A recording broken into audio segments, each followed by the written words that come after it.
At the end of the century, a mysterious virus known as the RR virus appears in Earth's atmosphere, killing 2 billion people and mutating animals into monsters. In an attempt to destroy these monsters, the governments of the world used nuclear weapons. While the monsters survived, human civilization was all but wiped out. 5 nations survived and formed an alliance, providing shelter for humanity in large bases. Much like the animals of Earth, the humans have also gained powers, allowing some of them to be warriors, humanity's defenders against the monsters that plague the planet. Our story starts with a boy named Luo Feng and his classmate looking out over the wreckage of one of humanity's broken cities. The two remark that it would be cool to explore them, but only warriors are allowed out there. Luo Feng looks out on the broken cities and believes he sees something in the sky, but dismisses it as nothing. Luo Feng had in fact seen a monster in the sky, a powerful creature called a black-crowned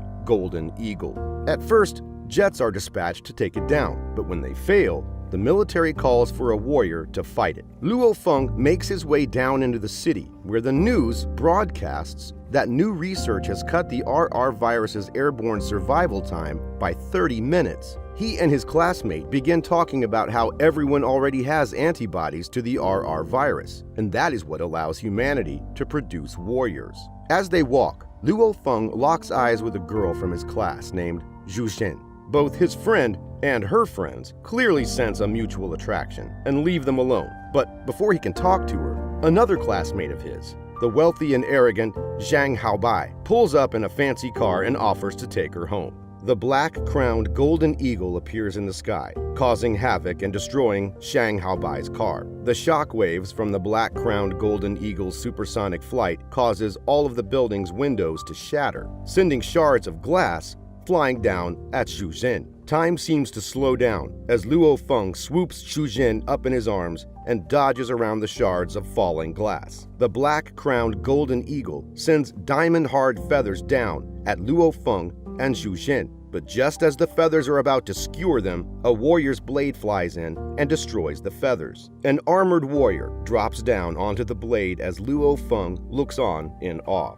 The black-crowned golden eagle and the warrior both fly into a cloud, with only their shadows illuminated. With a single blow, the warrior kills the black-crowned golden eagle, and Luo Feng is amazed by the speed and power of the warrior, and reiterates to himself that he hopes to become one someday. Zhang Haobai, a wealthy student in class with Luo Feng, approaches him and tells him that he too wants to be a warrior, but that he is far closer to that dream than Luo Feng is. Zhang Haobai and 2 other senior martial arts students challenge Luo Feng to a fight as a car pulls up with instructor Zhang, the head of the martial arts club. He watches, inquiring who Luo Feng is. As the driver tells them that they have no data on Luo Feng, the students begin to fight. Despite being outnumbered 3-1, and Zhang Haobai having brass knuckles, Luo Feng easily defeats all 3 of them, impressing instructor Zhang. After the fight, Luo Feng laments that his family cannot afford to live in a nice city like the one he goes to school in.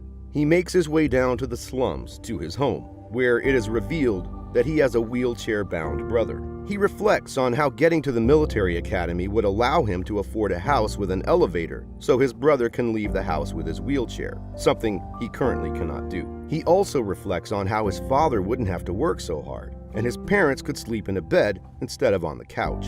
Zhang Haobai has thugs follow Luo Feng back to his house, and the day of the exam, they attack him in an alleyway. He fights them off, beating them, but arriving 15 minutes late to the exam because of this. The proctor initially refuses to allow him to take the exam, but instructor Zhang vouches for him, and he is allowed to take the exam. Zhang Haobai isn't through causing trouble yet, and signals for 2 students to get in a fight, knocking Luo Feng's exam paper under Zhang Haobai's foot, where he steps on it. In a rush to finish the exam, Luo Feng passes out. It is revealed that Zhang Haobai's uncle is an elite warrior. Luo Feng wakes up in the infirmary, where Zhu greets him, revealing that he has been in a coma for 3 days, and thanking him for saving her the other day from the monster. Zhang Haobai arrives and pretends to be friends with Luo Feng in front of Zhu. As he leaves, an angry Luo Feng squeezes the bed frame of his hospital bed hard enough to bend the metal, surprising himself with his strength. Instructor Zhang arrives and tells him that despite failing the examination, he is powerful enough to take the test to become a warrior to be, and that if he passes that, he will be allowed to take the warrior field test. Instructor Zhang also explains that there is another portion to becoming a warrior that is only revealed after the test is passed, but that it is a much quicker path than going to college, and that Luo Feng would be able to make enough money to give his family the life they deserve.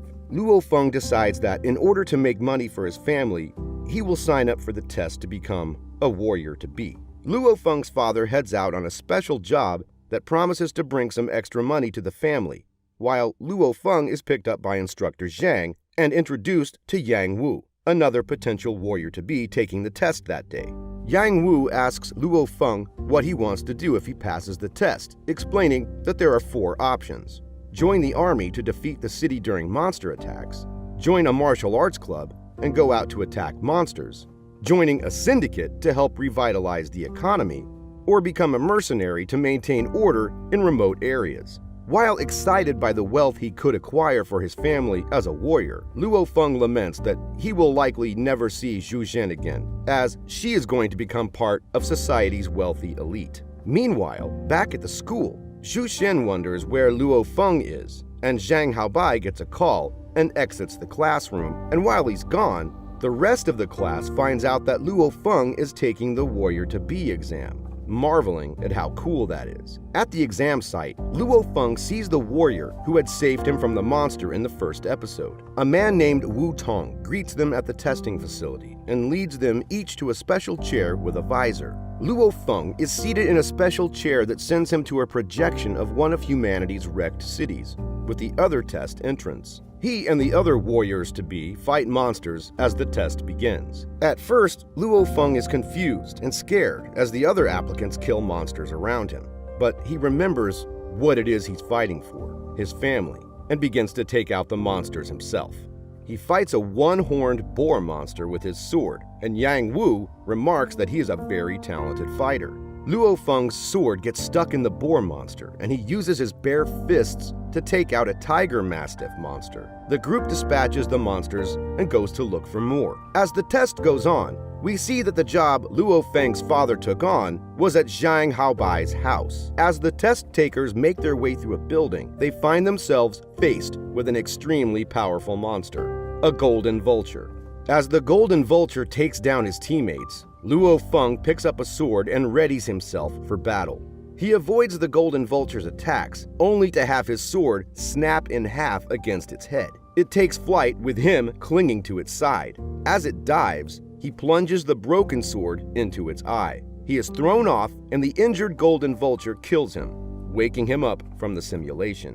To his surprise, he not only passed the test, but scored the highest of all the applicants. He and the others who passed the test, including Yang Wu, are told that they will take the field test in a month, and that there is a reward for passing the test that will help them on the field test, something called genetic energy practices.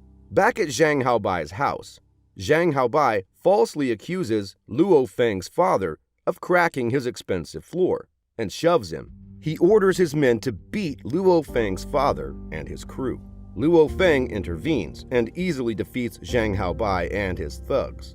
But Zhang Haobai had cameras set up so he could have Luo Feng arrested for hitting him. Zhu Zhen sees Luo Feng being taken by the police. He is brought to a detention center where he agrees to cooperate while the police investigate, as long as they deal with him fairly. His father is free to go, and while his family begs for his release, the police say they must investigate further. In the jail cell, a large inmate asks Luo Feng to massage him. When Luo Feng refuses, the man reveals himself to have once passed the Warrior to Be test and attacks him. While the inmate's strength is immense, he is not as fast or as skilled as Luo Feng, who eventually defeats him. Another inmate reveals that if a Warrior to Be gets into trouble, they will be disqualified, which is what Zhang Haobai wanted all along. Zhang Haobai hires a man named Zhao to send thugs into the detention center to mess with Luo Feng. Initially, Zhu refuses, saying his men cannot take on a Warrior to Be in a fight. But Zhang Haobai clarifies that they just have to mess with him, and that he has a man on the inside. Cobra is seen having pummeled a group of inmates. He's offered money, a position on the Hoya Warrior Squad, and to have his record of having killed someone in the Warrior to Be field test in exchange for killing Luo Feng. Instructor Zhang reveals that Cobra is significantly stronger than the junior warriors, and that he killed a record number of participants in the field test. Zhu Jin calls the head of the prison that Luo Feng is being kept in to testify that she witnessed the fight in the mansion. As Instructor Zhang and Wu Tong go over Luo Feng's test results, they remark that while he is skilled, he is inexperienced and would be in danger if faced with an opponent like Cobra in the field test. They wonder if he'll be able to complete the next step to becoming a warrior, grasping 5 acupoints skyward. Senator Zhu, the warrior who saved Luo Feng in the first episode, has been monitoring his progress. He insists that he'll be able to pass the test due to his incredible spirituality. Instructor Zhang is surprised to hear him say this, as Senator Zhu is a master of spirituality. In the prison, Luo Feng has a flashback to Yang Wu asking about a rare group of warriors who excel at spirituality, known as the Spirituality Masters. Instructor Zhang explains that they are rarely heard of because they are so rare and that they learn the genetic energy practices, as all warriors must, but also learn another type of energy, spirit energy, which means that they will always be more powerful than an ordinary warrior. He also explains that it is not something that can be taught. It is a gift that one either has or does not have, and not to worry about it until after they become warriors. Luo Feng then begins to meditate, practicing the 5 acupoints skyward. As he does this, he flashes back once more to Wu Tong, explaining that genetic energy practices are the reason that warriors are so much more powerful than a normal human being. He explained that the antibodies humans formed to fight the RR virus optimized their genes, allowing them to draw energy from the universe into their cells,